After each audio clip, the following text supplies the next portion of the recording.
from like consulting them, start from the project idea to and then prototyping the hardwares.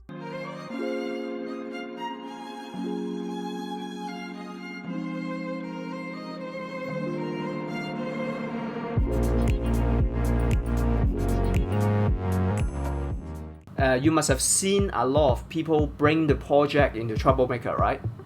Yeah. Yeah. So can you name some like common pitfalls that you see in terms of prototype that an engineer bring to TroubleMaker, or any usual problems that you can see that they could have prevented or they could have fixed that you can talk about? So some of the people actually don't have any background in hardware, like in terms of electronics or mechanics ideas. Wait, so are they business people or are they just developers?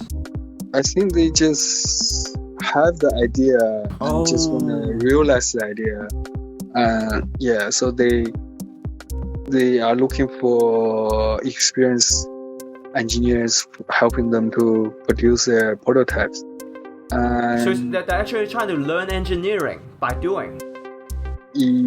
Sort of. Some are learning, but some are just business. Want to have Kickstarter. Okay. Because they have a good idea. But So now we are talking about two separate group of people. So tell me about the group of people where they want to be engineers. What do you do with them? If they want to be engineers, what will happen to them when they go to TroubleMaker? What kind of experience would they have? Okay, so I think TroubleMaker before the pandemic used to have some students there, and they are willing to learn a lot through like projects. And basically we could help them like in terms of like softwares and tools to like learn and use. And TroubleMaker already has the tools to for them to use, right? So TroubleMaker has an electronic lab. You can use soldering irons and this microscope. You can like see like small stuff on the PCB, like to fix it. And there's a little small oven you can prototype like PCBs is there. And there's mechanics lab. They have a CNC machine and lots of like hardware tools you can use. And there's a laser card and 3D printer room. You can use a laser card to cut some acrylics for like mounting your hardwares and prototyping. The tools are pretty good, and and you also learn how to operate it there as well. Cool. See me there next month to learn. Sure. If the quarantine is over, I really want to come to take a look for at least a couple of weeks. For the quarantine and like lockdown. They used to have lots of people like come here like in and regularly. out. But now it's just so quiet. Oh, okay. So now we are talking about people who doesn't want to be a developer, people who want to make business, who want to monetize the idea. So how do TroubleMaker help them? So there's a team of like gurus.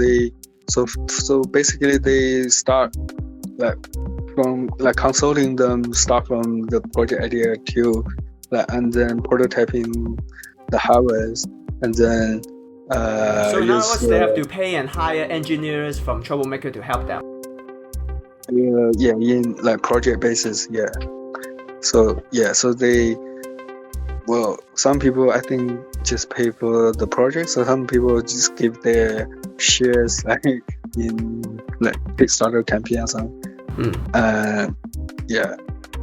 To help them to realize the idea. Okay. So in other words, they already have the Kickstarter, or they don't have the Kickstarter yet, or do they?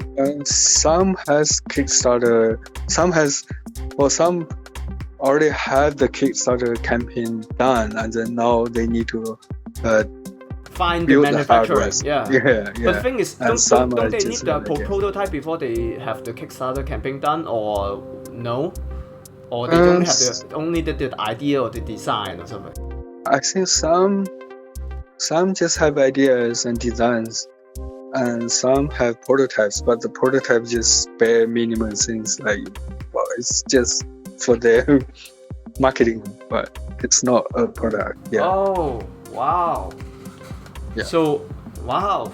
Now come to think of it, so the people who are like paying money for the Kickstarter, they are actually taking quite a risk. Well, yeah. Pretty much. Yeah. Well, it's kind of kind of like risk, I think. Yeah. but I know still, you don't want to disencourage people to not join like those kind of platform, because that's how hardware get made. Yeah. Yeah. So in terms of those business people, they can actually make the whole thing like by just being in TroubleMaker, right? And then they hire the engineers from TroubleMaker to the project, and then TroubleMaker will help them find the like appropriate material and the manufacturing, right? Yeah. So TroubleMaker has a team of engineers and also lots of contacts through the supply chain. And then it's sort of a closed loop, and people could just get their products done. Yeah. Okay.